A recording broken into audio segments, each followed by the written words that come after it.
यानंतर राष्ट्रवादी काँग्रेसमध्ये एक अत्यंत महत्त्वाची आणि मोठी बातमी। अजित पवारांच्या निधनानंतर एकीकडे मंत्रिमंडळात फेरबदल होणार असल्याच्या चर्चा सुरू असतानाच दुसरीकडे पक्ष एकत्रित करण्याबाबतचा अंतिम निर्णय लवकरच पवार कुटुंब एकत्र बसून घेणार आहे। दोन्ही पक्ष एक करण्याबाबत लवकरच पवार कुटुंबीय एकत्रित बसून निर्णय घेण्याची शक्यता आहे। शरद पवार याबाबत अंतिम निर्णय घेणार असल्याची माहिती सूत्रांनी दिली आहे। अपडेट्स घेऊयात आमच्या प्रतिनिधी रुपाली बडवे यांच्याकडून। रुपाली, काय याबाबतची अधिक माहिती आहे?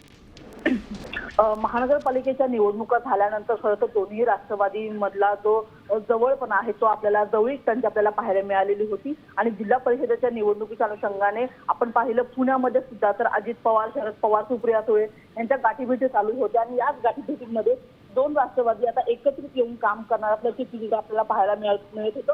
मात्र आता उपमुख्यमंत्री अजित पवार यांचं अकाली निधन झालेलं आहे, अपघाती निधन झालेलं आहे आणि त्याच्यानंतर आता दोन राष्ट्रवादी एकत्रित येण्यासंदर्भात जो मुख्य निर्णय असेल तो सगळे पवार कुटुंबीय जे ते एकत्रित बसून घेणार आहेत आणि लवकरच खरं या संदर्भातला निर्णय होईल। कारण की आपण पाहतो की शरद पवार आणि सर्वच पवार कुटुंबीय जे आहेत ते सध्या पुण्यामध्ये आहेत।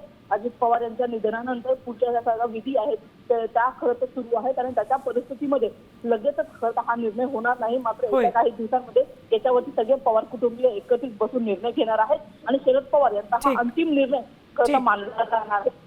आपण पाहिलं तर पक्ष एकत्रित येण्याच्या संदर्भामध्ये आधीच खरं तर अजित पवार यांच्या सोबत शरद पवार या आधी अशा हालचाली सुरू होत्या, मात्र आकस्मिक अजित पवार यांचं जाणं आणि त्या धक्क्यातून आता राष्ट्रवादीचे दोन्ही परिवार सावरणं हे सुरुवातीला आव्हान असेल आणि त्यानंतरच दोन्ही राष्ट्रवादी एकत्र करण्याबाबतचा निर्णय होईल। धन्यवाद संपूर्ण माहितीसाठी। तर दोन्ही राष्ट्रवादी एकत्र करण्याबाबत पवार कुटुंब एकत्र बसून लवकरच निर्णय घेणार आहे। तर विद्या प्रतिष्ठानचे संचालक किरण गुजर याबाबत काय म्हणालेत बघा। एक साथ आने की बातें वापस जोर पकड़ रही है। आप काफी करीब रहे हो पवार परिवार के, क्या बताना चाहोगे इस मौके पर? होना चाहिए। अजित दादा की अंतिम इच्छा थी कि सब एक हो। अजित दादा की अंतिम इच्छा थी कि सब एक हो। धन्यवाद।